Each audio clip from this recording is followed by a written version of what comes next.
Hello दोस्तों, बात करते हैं टॉप 25 प्रश्न जो कि सभी एग्जाम के लिए इंपॉर्टेंट है। तो जो इसका पहला प्रश्न है, हड़प्पा सभ्यता में ग्रेट बाथ किस स्थल से संबंधित है?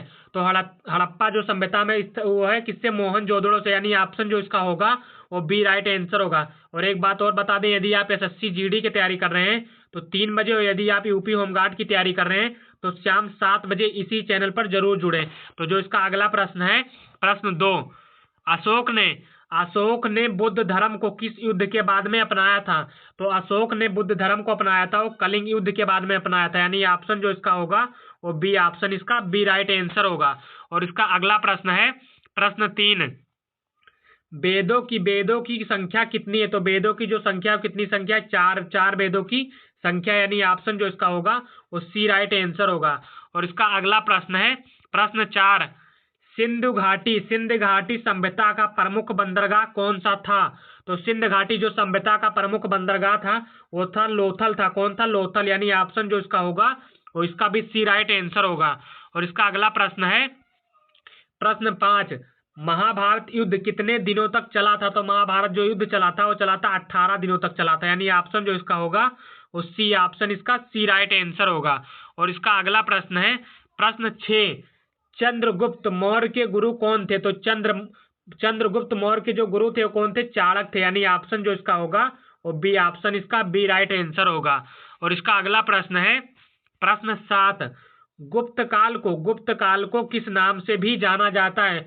तो गुप्त काल को जो जाना जाता है स्वर्ण युग से नाम से भी जाना जाता है। यानी ऑप्शन जो इसका होगा वो बी राइट आंसर होगा। और इसका अगला प्रश्न है, प्रश्न 8, हर्षवर्धन के दरबारी कवि कौन थे? तो हर्षवर्धन के जो दरबारी कवि थे वो कौन थे? बाणभट्ट थे। यानी ऑप्शन जो इसका होगा वो बी ऑप्शन इसका बी राइट आंसर होगा। और इसका अगला प्रश्न है, प्रश्न 9 है, तरमलिपि बंदरगाह किस राज्य में स्थित है? तो तरमलिपि जो बंदरगाह स्थित है वो बंगाल में स्थित है। यानी ऑप्शन जो इसका होगा वो बी ऑप्शन इसका बी राइट आंसर होगा। और इसका अगला प्रश्न है, प्रश्न 10, अलाउद्दीन खिलजी का वास्तविक नाम क्या था? तो अलाउद्दीन खिलजी का जो वास्तविक नाम था वो था अली गुलसप था। कौन सा? अली गुलसप इनका अलाउद्दीन खिलजी का पुराना नाम था। यानी ऑप्शन जो इसका होगा वो बी राइट आंसर होगा। और इसका अगला प्रश्न है, प्रश्न 11, पानीपत का पहला युद्ध कब लड़ा गया था? तो पानीपत का जो पहला युद्ध लड़ा गया था वो 1526 यानी 1526 ईस्वी में लड़ा गया था पानीपत का प्रथम युद्ध। यानी ऑप्शन जो इसका होगा वो ए राइट आंसर होगा। और इसका अगला प्रश्न है, प्रश्न 12, मुगल साम्राज्य की स्थापना किसने की? तो मुगल साम्राज्य की जो स्थापना की थी वो किसने की थी? बाबर ने की थी। यानी ऑप्शन जो इसका होगा वो बी राइट आंसर होगा। और इसका अगला प्रश्न है, प्रश्न 13, ताजमहल का निर्माण किसने करवाया? तो ताजमहल का जो निर्माण करवाए थे वो शाहजहां ने करवाए थे। यानी ऑप्शन जो इसका होगा वो बी ऑप्शन इसका बी राइट आंसर होगा। और इसका अगला प्रश्न है, प्रश्न 14, स्थाई बंदोबस्त किस गवर्नर जनरल के समय लागू हुआ? तो किस गवर्नर जनरल के समय लागू हुआ था? और लॉर्ड कॉर्नवालिस के समय लागू हुआ था। यानी ऑप्शन जो इसका होगा वो सी राइट आंसर होगा। और इसका अगला प्रश्न है, प्रश्न 15, 1857 की क्रांति का नेतृत्व कानपुर में किसने किया? तो 1857 की क्रांति का जो नेतृत्व किए थे कानपुर में वो किए थे नाना साहेब किए थे। ऑप्शन जो इसका होगा सी ऑप्शन इसका सी राइट आंसर होगा। और इसका अगला प्रश्न है, इंकलाब जिंदाबाद का नारा किसने दिया? तो इंकलाब जिंदाबाद का जो नारा वो भगत सिंह ने दिए थे। ऑप्शन जो इसका होगा वो बी ऑप्शन इसका बी राइट आंसर होगा। और इसी प्रकार इसका अगला प्रश्न है, प्रश्न 17, स्वदेशी आंदोलन की शुरुआत कब हुई? तो स्वदेशी आंदोलन की जो शुरुआत हुई थी वो 1905 ईस्वी से हुई थी। यानी ऑप्शन जो इसका होगा वो ए राइट आंसर होगा। और इसी प्रकार इसका अगला प्रश्न है, प्रश्न 18, दांडी मार्च किस वर्ष शुरू हुआ? तो दांडी मार्च जो शुरू हुआ था वो 1930 ईस्वी में हुआ था। यानी ऑप्शन इसका जो होगा वो सी राइट आंसर होगा। और इसी प्रकार इसका अगला प्रश्न है, प्रश्न 19, भारत छोड़ो आंदोलन कब शुरू हुआ? तो भारत छोड़ो आंदोलन जो शुरू हुआ था वो 1942 ईस्वी में शुरू हुआ था। यानी ऑप्शन जो इसका होगा वो सी राइट आंसर होगा। और इसका अगला प्रश्न है, प्रश्न 20, भारत को स्वतंत्रता कब मिली, यानी कि भारत को जो स्वतंत्रता मिली थी वो कब मिली थी, तो 15 अगस्त 1947 को मिली थी।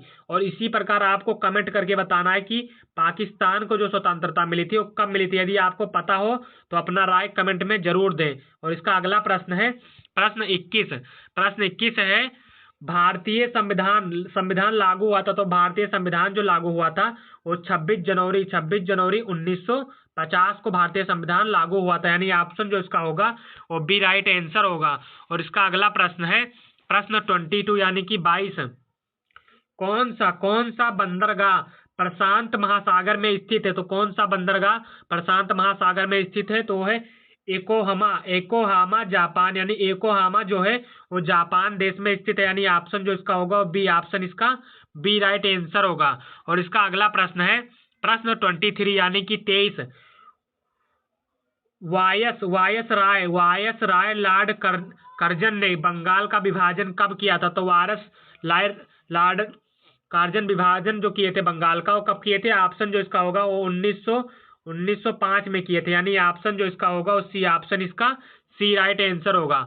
और इसका अगला प्रश्न है प्रश्न 24 यानी कि 24, रेशम बनाने की तकनीकी का आविष्कार सबसे पहले चीन में लगभग कितने वर्ष पहले हुआ, तो पहले तो हुआ था चीन में, लेकिन कितने वर्ष पहले हुआ था, वो 7000 वर्ष पहले, 7000 वर्ष, यानी कि ऑप्शन जो इसका होगा वो डी राइट आंसर होगा। और इसका लास्ट प्रश्न देखने से पहले आप लोग वीडियो को लाइक करके चैनल को सब्सक्राइब कर लें और वीडियो को अपने सभी दोस्तों के बीच में शेयर कर दें। तो इसका जो लास्ट प्रश्न है,